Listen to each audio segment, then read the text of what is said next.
There are some days where we just feel broke. Either we're not earning enough, not able to do the things we want, or just unexpected things that messes up our financial plans. If there's one thing that helps me the most when I'm feeling broke, it's actually slowing down and thinking about my goals. Money is something that's really hard to live without. You probably heard the cliche saying, money doesn't buy you happiness. This person probably had no money or too much. Money is nothing but numbers on a piece of paper or code on the web. It does not matter how your upbringing was, whether you were lower class or upper class. There was some point in your life where you felt broke, or you felt like you just didn't have enough money as you'd like. You may be a grocery store clerk earning a minimum wage, or a registered nurse that earns a six-figure salary. While both people can still feel rich, both people can also feel broke. But why is that? Doing everything to reach for that monetary goal, like getting that promotion or getting that raise, but once you get there, you fall back into the same cycle. You go back thinking, why don't I make enough? I am not by any means a perfect person. Even though my YouTube channel is all about personal finance, this is something I still struggle with myself from time to time. But I do find that when I actually slow down and think about my thoughts and emotions with the help of books, blogs, and listening to others, it really helps me with the negative thoughts that I do have every now and then. So whenever you feel this way, I want to share with you some of the lessons that I've learned that helped me and that also may help you whenever you're feeling broke. So let's get right into it. Keeping up with the Joneses or the Kardashians, whatever applies to you, in every culture that I have encountered, there will always be some sort of comparison. Whether it is your Asian mom that's telling you how your cousin got into Princeton and is now a doctor, or your friend who just bought a brand new house. Like myself, you probably had times where you felt like, why can he or she have that? Or how in the world can they afford that? What are they doing that I'm not? We get lost in this trap where we divert our attention to something that really does no good for us. When I was in university, I had the opportunity to see Her Highness, Oprah. During her lecture, one thing always stood out to me. One person in the audience asked her about her competition and how she deals with paying attention to what others are doing.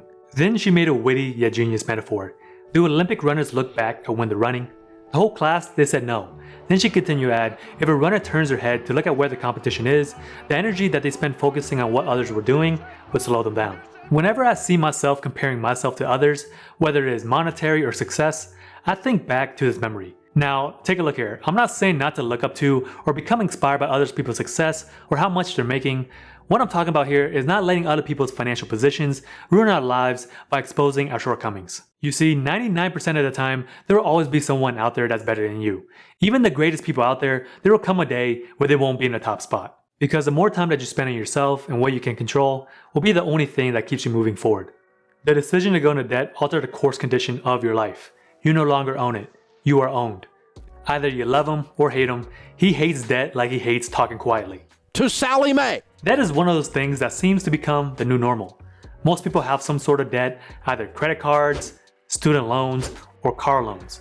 Most people owe money to someone. Well, debt isn't the end all to feeling broke, but it is something that is self-inflicted. Deciding to buy a BMW versus a Toyota is really up to you. The car salesman didn't make you do it, they just made it a whole lot easier. A $700 payment compared to a $400 one makes quite a bit of a difference on a monthly basis. That extra $300 can be used as an investment or money saved for a vacation. For the past few years, I always set aside a vacation fund. Me and my wife, we agree upon how much we want to spend per year, then set aside that much. There were times where we didn't have to work and we took spontaneous trips to Vegas. By lowering our debts, it allowed us to do things that mattered to us. For the things that you actually use, it's really hard to view them as debt. Driving a car seems like an expense that you have to make anyways. Having a mortgage is necessary since you need a place to live, and going to a good university is necessary to have a higher salary. While debt is not necessarily a bad thing, there has been many people who know how to leverage it as a way to increase your wealth, but that's only a small percentage. Going into debt gets you things that you could never afford, unless you save years to get it. Where debt becomes an emotional problem is when it takes too much of your income and limits your freedoms. This is where your handy dandy budget comes in. This is a key to get a grip of your finances. There are plenty of ways to do it. Me personally, I like to use the Every Dollar app. It is easy and very accessible. Debt is very manageable, but don't let it manage the lifestyle that you truly want.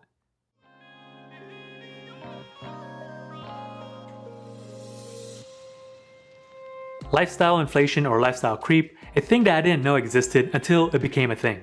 As humans, the more money that we make, the more we tend to spend. Even though we can have nicer things and pay them off, it prevents us from doing one thing: building real wealth. Lifestyle inflations happen when you move up the ladder and you start earning more. The more money that you have, the higher your expenses, and even though you're making more, the amount of money that you actually get to keep actually stays about the same. This is something that I saw quite often when I was in the service. Every time I see Marines get promoted, they would upgrade their clothes, their cars, and bought more drinks at the bar. Even though their ability to spend was higher, they were always broke till payday. That's the definition of living paycheck to paycheck. These people were making fairly decent money, but they too were broke. The only way to avoid lifestyle inflation is to actually be aware of it. Because with every pay increase or promotion, it is very easy to end up living paycheck to paycheck. It is a vicious cycle that people fall trapped to. One tried and true way to wealth is to spend less than you make. Even though you are getting raises and making more money, keeping more of your money invested or saved will get you to your financial goals much quicker. But if you have a set financial plan in action, maybe that extra money that you do receive from raises, you can spend it on how you see fit. Again, I'm not telling you how to spend your money because it is your money. Getting raises and promotions is freaking awesome. It's something that you've been working for all of this time, and whenever you do get that raise and that promotion, you feel on top of the world. But that feeling soon comes to an end once it becomes a new normal. Naturally, we look at the next step, so the next time you get a raise or promotion, just keep this in the back of your mind to avoid living a similar lifestyle as you did before. What is the point of money anyways? It is not a number in a checking account, a number on a bill. It is only the perceived value that we give it. The true thing that most of us are looking for is financial freedom. This is the concept where money doesn't matter.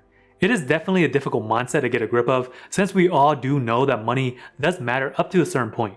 If you had dreams of traveling the world, buying a fancy sports car, or having a shopping spree on 5th Avenue in Manhattan, you do need money to make this happen.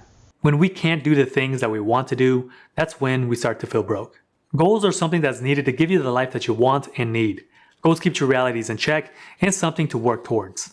Without having financial goals, it's really hard to figure out what will make you happy and not feel broke. It is human psychology that we're never satisfied. It is a gift and a curse of sorts. Someone who's making $25,000 a year wishes that they can make $35,000 a year. Someone who's making $100,000 a year wishes they can make $150,000 a year. My goal was always to have $625 million in assets that generated $250,000 a year in passive income. How I got this number was by following the 4% rule. There was a study done that showed that if you had your money in the stock market, whatever your principal is, you can have a yearly withdrawal of 4% with a 95% probability that you can live off the principal forever. So if you wanted to have $250,000 a year from investments, I multiplied $250,000 by 25, which equals $6.25 million. But nothing in life is really ever passive. There's a lot of upfront work that you have to do to make this sort of income work out. Even though I have not reached my goals yet, I try to not look at the past, so whenever I do fill in the dumps about how much money I'm making or where I'm at in my life, I always try to resort to reverse engineering of where I want to go. I am a personal finance nerd, and if you are too, you probably stumble across a blog written by Financial Samurai.